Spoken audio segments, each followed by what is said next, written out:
Yo, what's up? It's Thursday, February 5th, and I'm about to make some coffee. I'm interested in how my rate of speech increases as I become caffeinated. It's 5 minutes until 7 a.m. and I'm running late per usual. Usually I hit the 8 a.m. target on Monday, but throughout the week it gets harder and harder, especially if I pull late nighters in the office. But man, yesterday, the day before, I had slipped upstairs. I was real comfy, I guess, because I tossed and turned a bunch. Ended up laying awkwardly in the bed. Somehow, something caused me to have the worst sore neck. It was like in my back and shit too. But I got my standing desk from Ergo. I can't remember the name of the company. Lean Right, maybe Ergo Lean. It's like a leaning stool desk or leaning stool chair thing. And I used that for a couple hours yesterday, and it helped tremendously. Between that and some stretching that I did last night, I can't say that I'm cured. I should have turned this thing on, but I am luckily not in as much pain.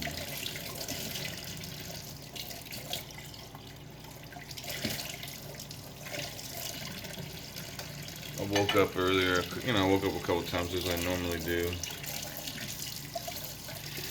before I finally get up.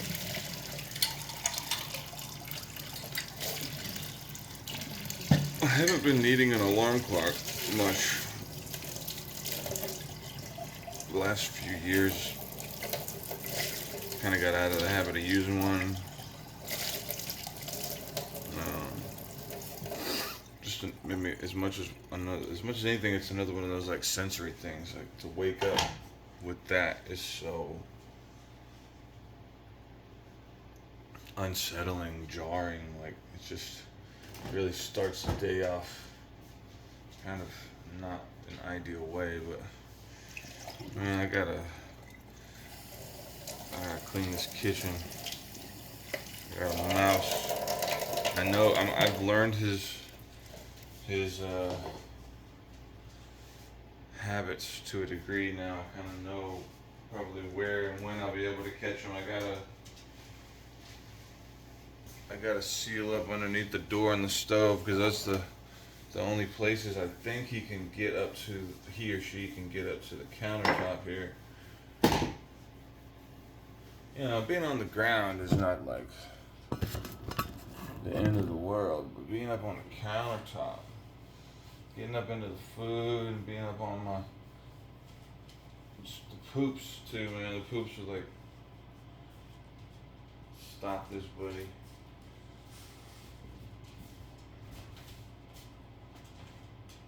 I guess I could get a lav mic just because it's turned into like a hobby. But it's really, as much as anything, it's like therapy, so thank you for listening. Or actually, I think I'd prefer that nobody listened.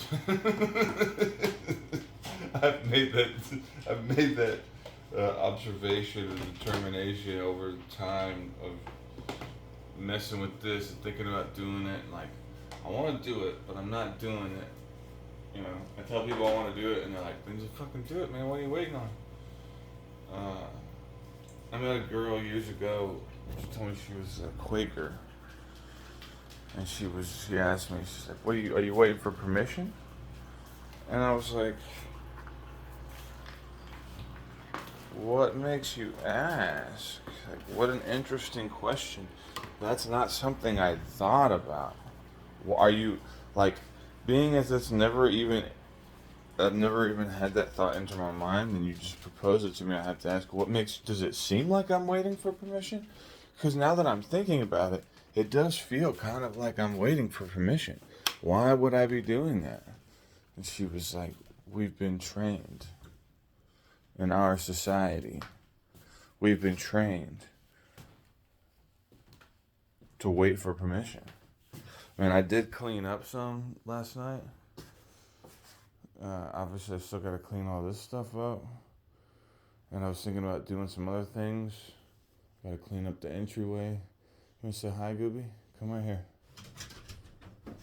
Good girl. Oh, you ready to go potty, huh? Okay, we'll go potty. I need to get some air filters. Turn the porch light off.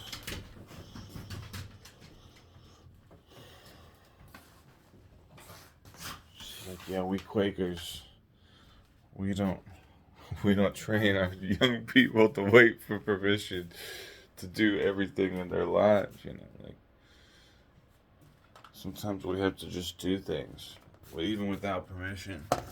The most important things, like that's who started America, you know, right? Quakers. And like, I don't know, maybe it's a good thing to wait for permission for certain things. With the Good Buddy files, those guys obviously weren't. Wait, that's the thing I've been thinking about as much as anything lately. It's like, well, the Republicans don't. MAGA's not waiting for permission. Yeah, you don't have to.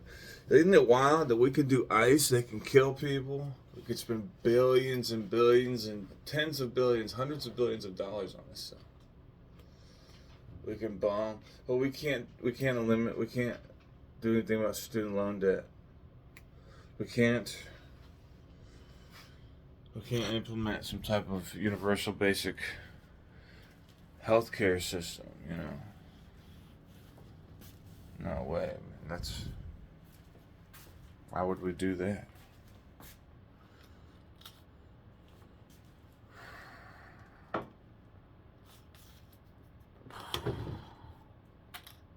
And like, I was thinking about it upstairs. Maybe want to make an entry here to the vlog, the diary. It's like my dad's unspoken, as far as I can tell, support for Trump. Like, you know, if my dad gets mad because I haven't been talking to him, it's not just you, Dad. You know, it's my friend. It's Kate. It's Jacob. It's my aunt and uncles that support him. I can't talk to. What do you, like, because meanwhile, I'm over here terrified. Like, I'm like, hey, I think I should leave the country. I'm like, they're like, come visit. It's like, well, I'm kind of saving up to escape our country. Like, you're so silly, man. You've always been so sensitive. Did you hear what I said? No, they don't. If they hear it, they don't process it, right? They just, I guess it depends on your definition of hear, right? But they hear that I say something, it doesn't align with what they imagine reality to be, and they're just like, deflect. Then it's like, why do you feel, they know now over the years, like, why I would feel like leaving the country. They're like, everything's gonna be fine. The economy's doing so great. Nah, bro, it's not that. It's not that so much. It is that, but it's a lot more than that. It's the fact that people like you are just sitting there going, oh, this is so cool. It's like a movie. We're beating innocent people in the streets. Somebody should do something. Yeah, motherfucker. All you assholes, you all been brainwashed for years going, I'm gonna get all these guns in case anything like this ever happens to me. I guess that was the part that they all left out. To me. Not to anybody else. I'm not standing up for y'all. Me. I'll stand up for me. Or I'll go join ICE so that I can be a part of the team that goes and fucks y'all up. Because it's a job. Everybody's gotta have it. If you don't work, you don't eat. Alright, hold on. I'm gonna fuck my brain up. I've been drinking the fat-free half and half, and it's running low. So yesterday I bought some of the regular stuff again. I never had the fat-free before until they were out of the regular last week, I guess. You know, when I bought it.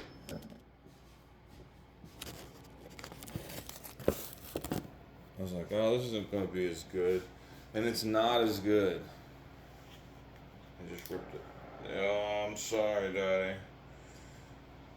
Just looking and thinking about the coffee makes me fart. Farting's not bad. Farting as the president on TV it's a new one.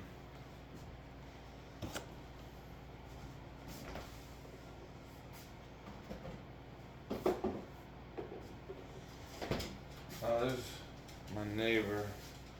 God, he loves my neighbor. My point was about imagination and whether or not it's a willful thing. Like my dad, he's like, the only thing I can understand at this point is that his imagination is not like he cannot imagine a situation where anything could happen with like. Anything good could happen with anybody other than Trump. He thinks he's like, you think things will get better with Kamala?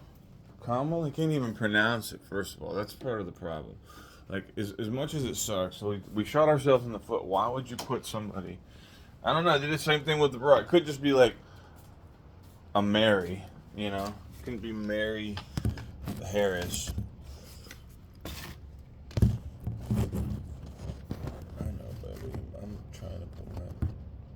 Thoughts onto a record here. Oh, did this thing open all night a little bit?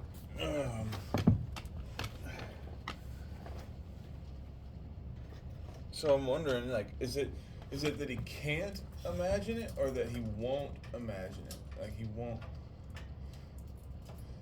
let himself imagine it. Like, cause I mean, I think about this kind of thing a lot. Like, is imagination a willful willful creation of energy, or is it passive? Like, is it something you have to let happen by just not watching anything on TV, or not scrolling on social media? We have to let our brain be idle, essentially, to like have the thoughts, to use our imagination. Like, is that he doesn't want to imagine, because it doesn't seem like it takes a lot of thought to imagine an alternative to Trump. It's like, how about a 6 foot tall blonde man, white, who's been extremely successful in business but isn't crude and in the Epstein files. How about that? Like, no, it's gotta be this 6 foot blonde man with this name, who also happens to be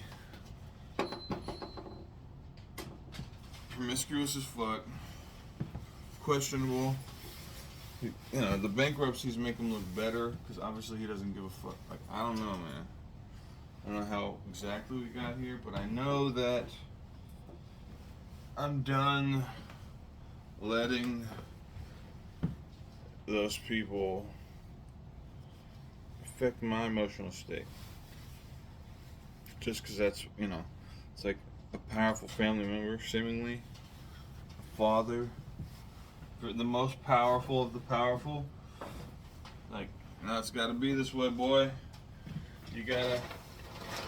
And, like, there's all these videos of these kids protesting and, like, these old boomer white men.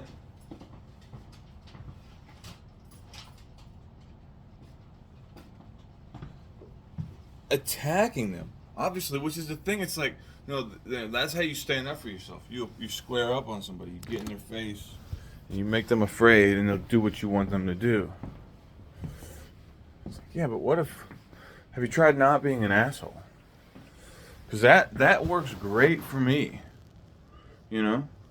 I just don't get in people's face. I don't. If people don't want to do something that I want them to do, then they don't have to do it, It's like, no, dude, that's not how it works in America. You see, if I want you to do something, you're gonna do it. Oh, I see. Slavery. I think we're realizing that we never atoned. I've learned the guilt of it all. That's what it is. That's what drives the death cult, is guilt. They don't want to admit it. And they genuinely would rather go back to it than to live in a world they can't imagine themselves not being this dominant. That's their entire identity. And which is why non-profit community spaces, just community spaces in general, but that's why they're fucking priceless.